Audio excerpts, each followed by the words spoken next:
పితా పుత్ర పవిత్రాత్మ నామమున ఆమెన్.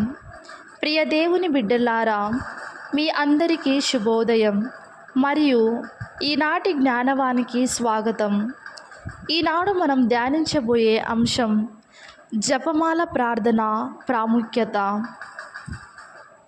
మరియమాత జపమాల మనోహరమైన పూలమాల, నరజాతి మెడలో మణిమాల, మునుల చేతిలో మౌనమాల, శాంతిని సమకూర్చే శుభమాల, పునీతులు అల్లిన పవిత్రమాల, దైవజనులు వాడే జయమాల, ఆపదలో ఉన్నవారికి ఆశ్రయమాల, కుటుంబ సభ్యుల సమైక్యమాల, స్వర్గదూతలు పాడే స్తుతిమాల, దైవ సేవకుల ధన్యతమాల, వేద పండితుల విజ్ఞానమాల, వేద సాక్షుల తాల్చే విశ్వాసమాల, దుష్టుని నుంచి రక్షించే ధ్యానమాల, రక్షకుని వద్దకు భక్తుని చేర్చే ఈ జపమాల.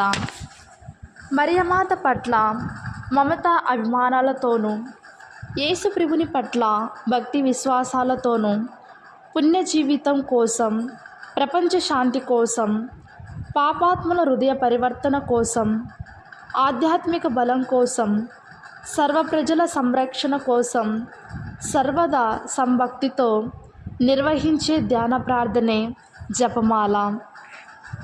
జపమాల ప్రార్థన పరలోకము నుండి దేవుడు మరియ తల్లి స్వహస్తాల ద్వారా మన అందరికీ అనుగ్రహించిన ప్రార్థన.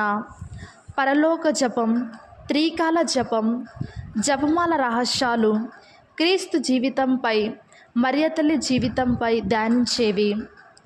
జపమాల ప్రార్థనను దేవుడు వ్యక్తిగత ప్రార్థనగా, కుటుంబ ప్రార్థనగా, సంఘ ప్రార్థనగా, ప్రార్థనను పిల్లలు పెద్దలు ప్రార్థించవచ్చు.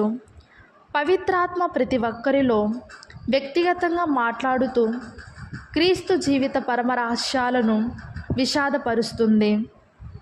జపమాల ప్రార్థన ద్వారా ఆత్మజ్ఞాన వరాలు సిద్ధిస్తాయి. జపమాల ప్రార్థన దేవుడు జపించమని కోరారు. జపమాల ప్రార్థన చేయి వారికి ఆత్మీయ అనుగ్రహం ప్రసాదిస్తారు. సాతానుని ఎదిరించుటకు తిరుగులేని ఆయుధం. క్రీస్తు మరియ తల్లి జీవితాలను వ్యక్తిగతంగా ధ్యానిస్తూ క్రీస్తు మరియ తల్లి జీవితాన్ని ఆచరించి అవలంబిస్తున్నాము.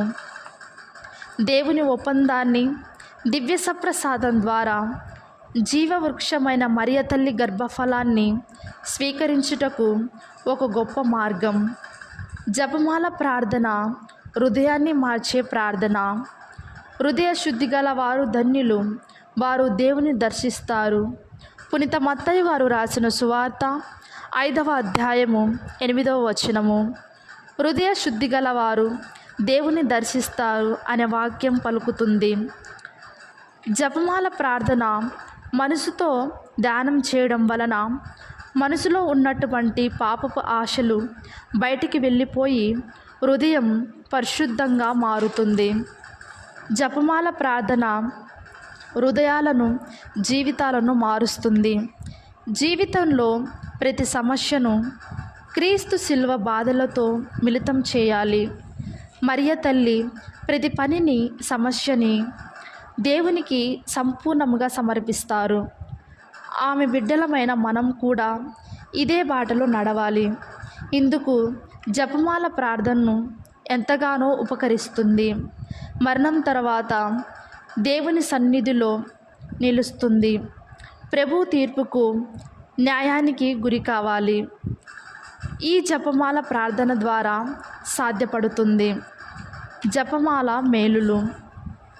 పునీతులు ఎందరో విశ్వాసులు జపమాలను ధ్యానించటం ద్వారా తమ జీవితాలను ధన్యం చేసుకున్నారు. జపమాల ప్రార్థన పాప మార్గంలో నడిచేవారికి సన్మార్గంలోకి నడిపిస్తుంది.